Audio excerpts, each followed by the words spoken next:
السلام علیکم، کیسے ہیں آپ سب لوگ؟ آئی ہوپ کہ آپ سب ٹھیک ہوں گے اور جہاں پہ بھی ہوں گے خوش ہوں گے۔ آج کی یہ پہلی سٹوری آمنہ ملک نے مجھے راولپنڈی سے سینڈ کی ہے۔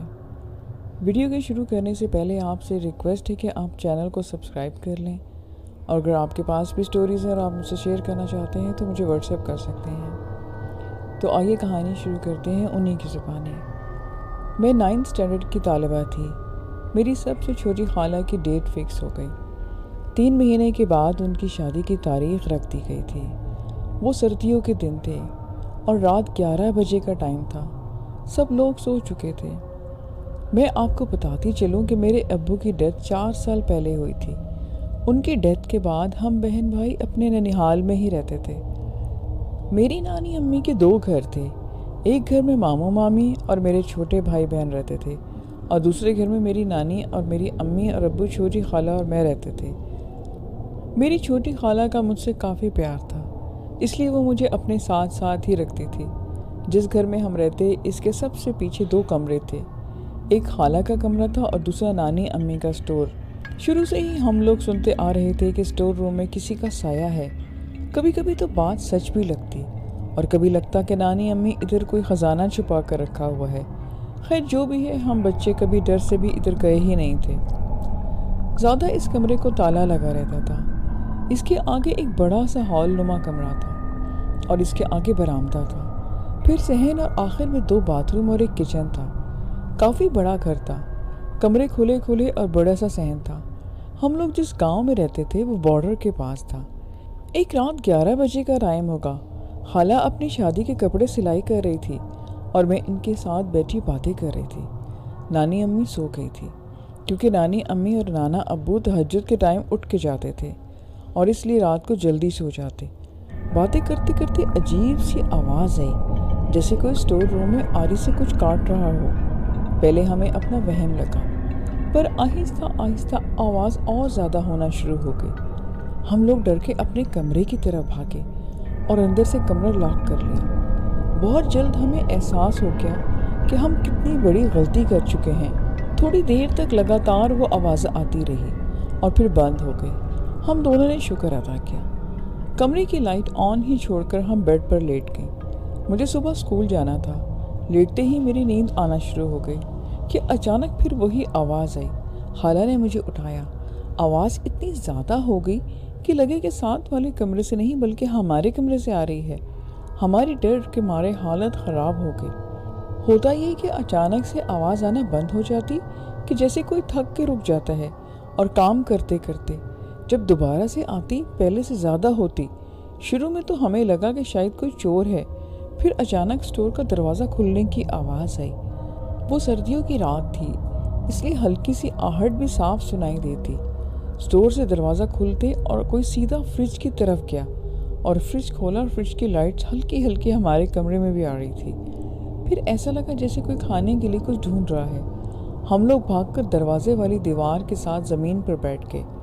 ہمارے دروازے کے ساتھ ہی باہر کی سائڈ پر صوفہ رکھا ہوا تھا، اور بیچ میں ایک صوفے کی دیوار کا فاصلہ تھا کہ اچانک صوفے پر کسی کے بیٹھنے کی آواز آئی۔ ہمارے خوف سے چیخ نکل گئی۔ خالہ نے ہمت کر کے دیوار سے لگے لگے کھڑے ہو کر لائٹ آف کر دی تاکہ اندر کسی کو کچھ نظر نہ آئے۔ پھر کافی دیر ہم یوں ہی دیوار سے لگے انتظار کرتے رہے کہ اب کوئی آواز آئے، پر باہر بالکل خاموشی چھا گئی۔ ڈرتے ڈرتے خالہ نے کی ہول سے باہر دیکھا۔ جیسے ہی خالہ نے دروازے کے ساتھ منہ لگایا، دروازے پر دستک ہو گئی۔ ہم نے جتنی زور سے ہو سکتا ہے چیخنا شروع کر دیا تاکہ ہماری آواز برآمدے میں سوئے نانا اور نانی جان تک پہنچ جائے، پر ایسے لگتا تھا کہ ہماری آواز باہر جا ہی نہیں رہی۔ جتنی زور سے ہم چیختے اتنی ہی زور سے دروازے پر دستک ہوتی۔ چیخنے کے ساتھ ساتھ ہم زاروں قطار رو بھی رہی تھی اور اللہ سے دعا کر رہے تھے کہ کسی طرح یہ رات ختم ہو جائے۔ نہ رات ختم ہو رہی تھی، نہ ہمارا ہی امتحان۔ رو رو کر نڈال ہو کر ہم فرش پر ہی لیٹ گئے، اور دستک بھی بند ہو چکی تھی، پر باہر چلنے کی آواز لگاتار آ رہی تھی۔ ہم لوگ کچھ سردی کی وجہ سے اور کچھ خوف کی وجہ سے فل کانپ رہے تھے۔ ہمت کر کے ہم نے کمبل بیڈ سے کھینچا اور اپنے اوپر لے لیا۔ ابھی ہم ٹھیک سے بیٹھے بھی نہیں تھے کہ دروازے کے نیچے سے چابیاں اندر گرنے کی آواز آئی، اور ایسا محسوس ہوا کہ جیسے ہمارے پاس سے گزرتی ہوئی بیڈ کے نیچے گئی ہیں، اور وہاں چابیاں چمک رہی تھیں۔ ہم دونوں نے کمبل میں منہ چھپا لیا۔ اچانک اندھیرے میں ہمیں بہت خوف آنے لگا، ایسا خوف کہ لگے کہ ہمارے کمرے میں ہی نہیں بلکہ کسی قبر میں ہوں ہم۔ خالہ نے زیرو کی لائٹ آن کر دی تھی۔ آہستہ آہستہ ہوتی ہم دروازے کے ساتھ والے کمرہ جو کہ کونا تھا، ہم ادھر جا کے بیٹھ گئے۔ ابھی ہم کونے میں پہنچے ہی تھے کہ دروازے پر پھر سے دستک سٹارٹ ہو گئی اور ساتھ ساتھ کوئی ہاتھ دروازے کے نیچے سے اندر آئے۔ کبھی ہاتھ نظر آئے اور کبھی کوئی کی ہول سے دروازہ کھولنے کی کوشش کرے۔ ہماری چیخو پکار پھر سے شروع ہو گئی۔ پھر باتوں کی آوازیں آنا شروع ہو گئی۔ ہماری بات تو کسی کی سمجھ میں نہ آئی، پر ایسا لگا کہ جیسے دو لوگ آپس میں آہستہ آہستہ سے باتیں کر رہے ہیں۔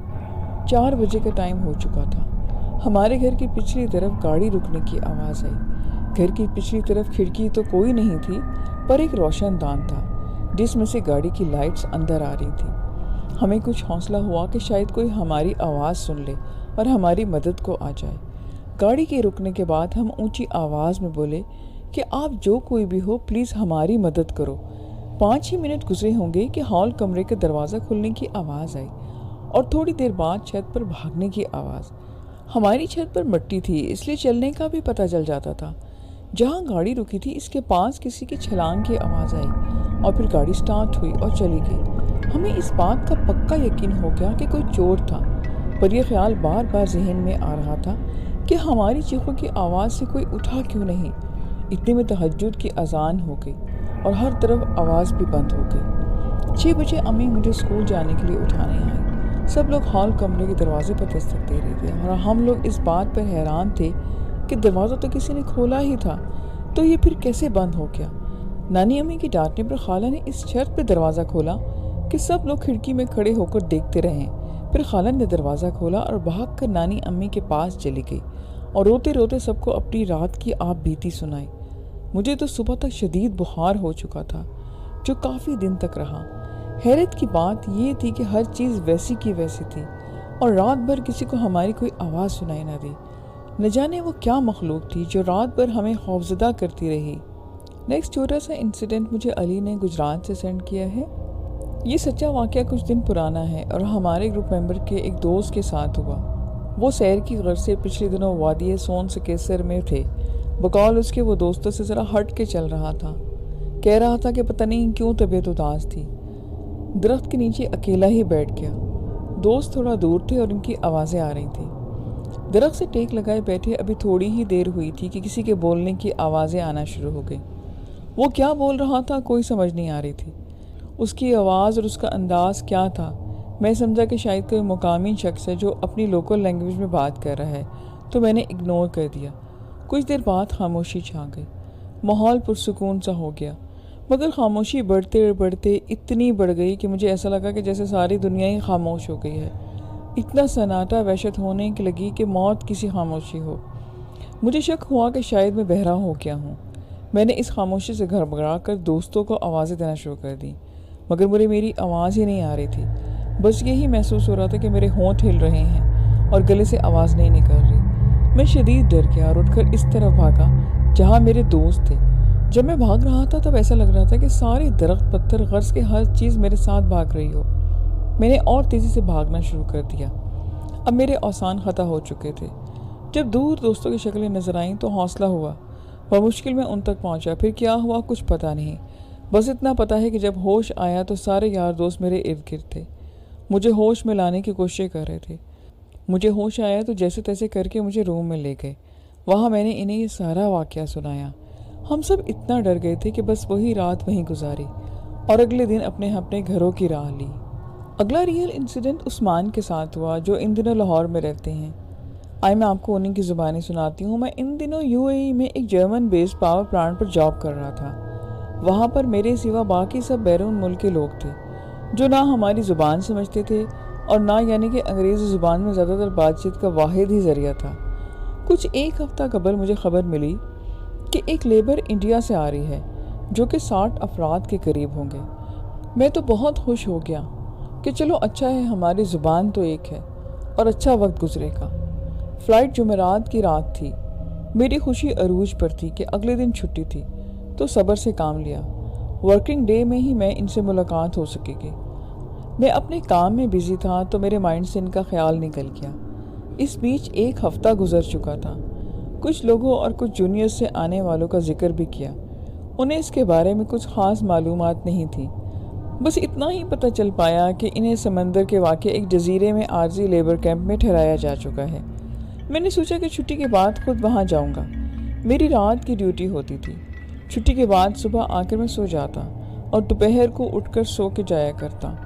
کچھ فاصلے پر ہی وہ جگہ واقع تھی اور اس کے ارد گرد خاردار تارے لگا کر اسے محفوظ کیا گیا تھا۔ گیٹ پر گیا تو ڈیوٹی پر کورین گارڈ تھا۔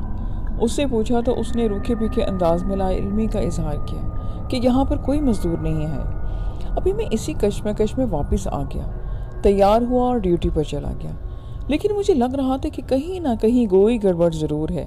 ایسا کیسے ہو سکتا ہے کہ فلائٹ کنفرمڈ ہو اور یہاں کسی کو معلوم ہی نہیں ہو؟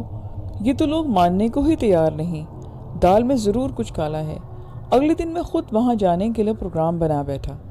بنا کسی کو بتائے یا اجازت لیے میں نے اس کیمپ کے رہائشی علاقے کے قریب سے خاردار تار کو ہٹا کر جگہ بنائی اور اندر آ گیا۔ وہ جگہ بہت سالوں سے ویران تھی اور اس طرف کوئی نہیں آتا جاتا تھا۔ میرا سسپینس مجھے وہاں تک لے کر گیا، پر میری چھٹی حس کہہ رہی تھی کہ کوئی خطرہ ہے۔ وہاں پر ایک بڑی سی کرین کھڑی تھی اور ان رہائشی کمروں میں سے کچھ کو ہٹایا جا چکا تھا اور کچھ شدید جلے ہوئے تھے کہ جیسے آگ میں سب کچھ جل جاتا ہے۔ ان بیرکس میں ونڈو اے سی نصب ہوئے تھے، جیسے کہ گلف ممالک میں عمومی طور پہ ہوتے ہیں، اور ان کی بجلی کی تاریں بھی لٹک رہی تھیں۔ وہ مکمل طور پر جل چکے تھے، زندگی کے کوئی آثار دکھائی نہیں دے رہے تھے۔ میں آگے بڑھا تو دیکھا کہ اے سی چل رہے تھے۔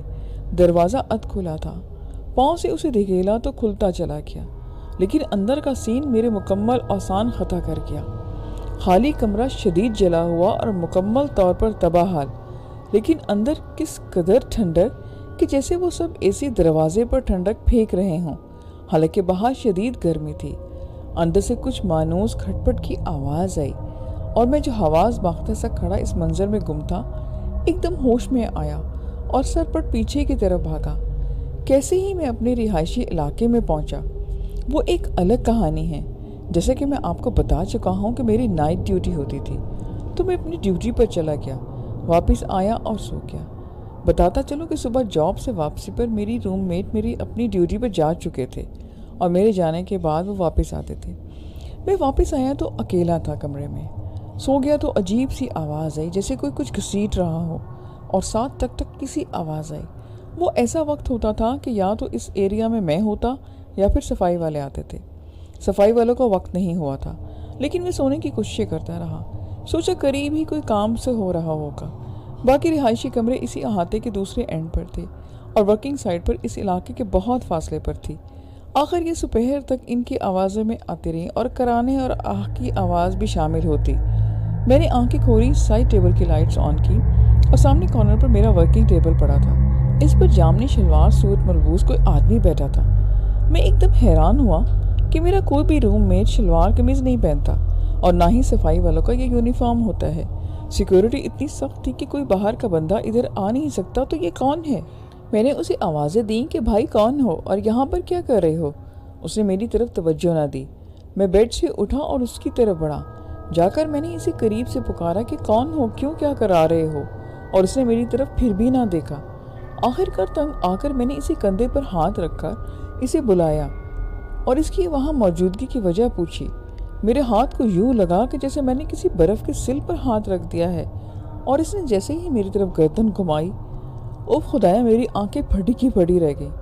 اس کا رنگ سیاہ کالا تھا، جیسے کہ جلا ہوا ہو، اور اس کے منہ پر بڑے بڑے آبلے پڑے ہوئے تھے، جیسے آنکھ سے جلنے کے بعد سکن پر آ جاتے ہیں۔ پھر جو جیسے ہی اس نے منہ گھمایا، میں نے سرپٹ باہر کی طرف دوڑ لگا دی۔ سیکیورٹی کو زور زور سے آوازیں دیں کہ دیکھو میرے کمرے میں کوئی ہے۔ میں جہاں کھڑا سیکیورٹی کو بلا رہا تھا وہ جگہ ٹھیک میرے روم کے سامنے تھی۔ میری آنکھوں کے سامنے ہی کوئی باہر جا کر اندر آ جا سکتا تھا۔ دوسری طرف صرف کھڑکیاں تھیں جو مسلسل لاک رہتی تھیں، تو وہاں سے کسی کے آنے جانے کا امکان ہی نہیں تھا۔ جیسے ہی میں نے سیکیورٹی کو لے کر کمرے میں داخل ہوا تو وہاں پر کوئی بھی نہ تھا۔ انہوں نے پورے کمرے اور اس کے ساتھ اٹیچ جگہوں کی تلاشی لی، پر وہاں پر کسی زورو کا وجود نہیں تھا۔ سیکیورٹی والے میری طرف تشویشناک نظروں سے دیکھنے لگے کہ جیسے انہیں میری مینٹل کنڈیشن پہ شک ہو۔ میں نے ان کا شکریہ ادا کیا تو وہ واپس چلے گئے۔ میں پریشان سا واپس اپنے کمرے میں آیا اور ادھر ادھر دیکھا۔ میں اپنا وہم سمجھ کر سر جھٹکا اور شام کو ڈیوٹی کے لیے تیار ہونے لگا۔ اگلی صبح میرا حوصلہ نہیں ہو رہا تھا کہ اکیلا اس کمرے میں سوں، لیکن اس کے سوا میرے پاس کوئی چارہ بھی نہیں تھا۔ خیر میں لیٹ گیا، لیکن آہوں اور کراہوں کی دروازوں کے اور شور عجیب سے گھسیٹنے کی آوازیں مجھے مسلسل ہی آتی رہیں۔ میں بالکل سو نہیں پایا۔ اس شام میں جاب پر جانے کے بجائے اپنے جرمن چیف سیکورٹی آفیسر کے پاس چلا گیا اور اس سے اس فلائٹ اور مزدوروں کے بارے میں دوبارہ سے پوچھا۔ اس نے مجھے ٹالنے کی خاطر وہی گھسا پٹا جواب دیا کہ یہاں پر ان کی ضرورت نہیں تھی، اس لیے اسی کسی کمپنی کے ایک دوسرے پروجیکٹ پر ان کے ساتھ والے شہر میں بھیج دیا گیا ہے۔ لیکن جب میں نے اسے اپنے کمرے میں پیش آنے والے واقعے کے بارے میں بتایا تو وہ کچھ سیریس ہوا۔ اس نے کہا کہ تمہارا وہم ہے اور کچھ نہیں۔ پھر اس نے میرے لیے کافی منگوائی اور پورا 1 گھنٹہ مجھ سے اس بات پر بات کی۔ میرا برین واش کرتا رہا کہ ایسا کچھ بھی نہیں ہے حقیقت میں، اور یہ محض تمہارا وہم ہے جو کسی بھی سٹریس یا ٹینشن کی حالت میں ہمارے سامنے آ جاتے ہیں۔ لیکن اس نے ایک مہربانی کی کہ مجھے اس کمپاؤنڈ کے دوسرے اینڈ پر جو موجود روم میں شفٹ کر دیا گیا۔ میں بھی کچھ مطمئن ہو گیا۔ ایک رات بھی سکون سے نہ گزری وہاں پر۔ وہ سب ایکٹیویٹیز دوبارہ سے شروع ہو گئی۔ الماریوں کے پٹ خود بخود بند ہونا، باہر کا دروازہ لاک ہونے کے باوجود اس کا خود بخود کھل جانا، گھسیٹنے کی آوازیں، پھر میرے جسم پر بھی اثر ہونے لگا۔ آخر تھک ہار کر پھر میں چیف کے پاس دوبارہ گیا، اس سے تمام واقعہ سنایا۔ اب اسے بھی کچھ پریشانی لاحق ہو چکی تھی۔ جب میں نے اسے بتایا کہ میں خود اس کیمپ کا وزٹ کر چکا ہوں اور اسی دن سے میرے ساتھ یہ سارے واقعات ہو رہے ہیں، وہ ایک دم ہائپر ہوا اور پھر پریشان ہوتے ہوئے بولا کہ وہاں تو جس رات انہیں ٹھہرایا گیا تھا اس سے اگلے دن ان میں سے کوئی بھی زندہ باقی نہیں رہا تھا، اور غیر فطری بات یہ تھی کہ ان کے پوسٹ مارٹم رپورٹ میں تمام لاشوں کے جسم میں سے خون کا ایک قطرہ بھی باقی نہیں تھا۔ اس نے بتایا کہ اس فلائٹ کے تمام لیبرز کو وہاں پہ ٹھہرایا گیا تھا اور وہاں سنا گیا ہے کہ وہاں غصہ دراز سے کوئی نہیں تھا، شاید وہاں کوئی غیر مرئی مخلوق کا بسیرا ہو چکا تھا، اور ان تمام مزدوروں کی اچانک موت اور ان کے جسم میں خون کا نہ ہونا بھی اسی طرف اشارہ کرتا ہے کہ وہ کوئی غیر مرئی مخلوق تھی۔ پھر میں نے اس کو بتایا کہ جو میرے روم میں بیٹھا ہوا تھا اور جامنی کپڑوں میں تھا وہ بھی مجھے انہی کے جیسا لگ رہا تھا۔ خیر مجھے اس واقعے کو کسی کو اور نہ بتانے سے منع کر دیا گیا اور ایک اور رہائش بدل دی گئی۔ وہاں میرے 2 دن سکون سے گزرے اور پھر وہی سلسلہ شروع۔ عجیب مایوسی اور پریشانی کے عالم میں تھا۔ میں کیمپ انچارج کے پاس چلا گیا اور اسے سارا واقعہ بتایا۔ وہ بیچارہ میری داستان سن کر خود پریشان ہوا۔ اس نے کہا کہ میں تمہیں دوسرے شہر میں شفٹ کر دیتا ہوں جو کہ تقریباً 70 کلومیٹر دور ہے۔ اس نے مجھے یہ بھی مشورہ دیا کہ بہتر ہے کہ تم واپس اپنے گھر چلے جاؤ، ہو سکتا ہے کہ سمندر پار کرو تو یہ مخلوقات تمہارا پیچھا نہ کریں۔ اس وقت تو میں نے دوسرے شہر میں جانا ہی مناسب سمجھا اور فوری طور پر وہاں شفٹ ہو گیا۔ اس شہر میں کافی سکون رہا، چند دن بڑے آرام سے گزرے، مگر یہاں تھوڑا مختلف سلسلہ شروع ہو گیا۔ اب سرگوشیاں محسوس ہونے لگی تھیں، لیکن الفاظ سمجھ میں نہیں آتے تھے۔ میری استعمال چیزوں کا غائب ہونا، بدبو کا اچانک جھونکے کی صورت میں آنا اور سوتے میں کسی کا پاؤں یا بازو پر پکڑ کر ہلا دینا شروع ہو گیا۔ یہ سلسلہ پھر کسی حد تک قابل برداشت تھا، جس میں برداشت کرتا رہا۔ ان دنوں اچانک اطلاع ملی کہ میری ماں شدید بیمار ہے۔ مجھے اپنی امی کی بیماری کی وجہ سے اچانک گھر واپس آنا پڑا۔ یہاں پاکستان میں اپنی ماں کا علاج میں پریشانی میں پڑ گیا، اور اس سب میں کچھ وقتی طور پہ وہ سب کچھ میں بھول گیا۔ ہر طرح کی ممکن علاج ہوا لیکن میری ماں کو کوئی فائدہ نہ ہوا، حالانکہ میری امی کو کوئی ایسی بیماری نہ تھی۔ اس کے بعد پتہ چلا کہ ان کو کینسر ڈائیگنوز ہوا ہے اور وہ بچ نہ سکی۔ ایک ماں کو کھو دینے کا غم اور دوسرا یہ سب کچھ۔ میرے گھر والے مجھے کبھی ایک ڈاکٹر تو کبھی دوسرے اسپیشلسٹ کے پاس لے کر جاتے رہے، پر کوئی بہتری نہ آئی۔ ڈاکٹر مجھے دماغ کی میڈیسن دے دے کر نیم بے ہوش رکھتے۔ پھر کسی نے مشورہ دیا کہ یہ ڈاکٹرز کی بس کی بات نہیں ہے، اس کا روحانی علاج ہو سکتا ہے۔ کئی عاملوں سے ملا، زیادہ تر فراڈ تھے، پیسے بناتے رہے اور اتنے ہزار بکرے لاؤ، لیکن مجھے کوئی فائدہ نہ ہوتا۔ جو چند ایک ٹھیک نکلے تھے انہوں نے بھی جواب دے دیا کہ یہ ہمارے بس سے باہر کی بات ہے۔ لیکن ایک بات قابل غور ہے کہ جب بھی ہم دم کرتے ہیں یا پڑھائی کرتے ہیں تو حالت میری ایسی ہو جاتی جیسے میں بہت زیادہ نشے میں ہوں۔ میرا دماغ ٹھیک کام رہا ہوتا تھا، پر جسمانی طور پر میں بہت لاغر محسوس ہوتا تھا۔ کسی نے بتایا کہ ضلع شیخوپورہ کے ایک استاد عامل ہیں، ان کے پاس جاؤ۔ انہوں نے میرا روحانی علاج شروع کر دیا اور ساتھ یہ بھی کہا کہ تمہیں بہت ہمت سے کام لینا ہوگا۔ انہوں نے چند وظائف بتائے کہ انہیں شروع کرو۔ میں نے فوری نوری وظائف شروع کر دیے اور انہوں نے بھی پڑھائی شروع کر دی۔ تب کہیں جا کر اثر ہوا اور میں دن بدن بہتری کی طرف آتا چلا گیا، اور یوں یہ تمام معاملات ختم ہوئے۔ اس بیچ ہم نے بے شمار گھر بدلے، کئی شہر گھومے، لیکن جو بھی مخلوق تھی وہ ہمارے بیچ پہنچ جاتی تھی۔ ایک گھر کا ذکر میں خاص طور پر کرتا چاہتا ہوں کہ جس میں ہم 28 دن رکے تھے۔ وہاں کا ایک کمرہ ایسا تھا جہاں پر یہ سب کچھ تھم سا جاتا تھا۔ بعد میں انویسٹیگیشن سے پتہ چلا کہ یہ ان کی مرحومہ امی کا کمرہ تھا، جو انتہائی عبادت گزار عورت تھی۔ ان واقعات کا سلسلہ تو رک چکا ہے، لیکن میں آج تک نہیں جان سکا کہ ان سب مزدوروں کے ساتھ کیا واقعہ ہوا اور وہ مجھ سے کیا چاہتے تھے۔ لسنز، یہ آج کی سٹوریز تھیں۔ آئی ہوپ کہ آپ کو اچھی لگیں گی۔ مجھے اپنا فیڈ بیک ضرور دیں۔ پھر نیکسٹ ویڈیو میں ملیں گے نیو سٹوریز کے ساتھ۔ خدا حافظ۔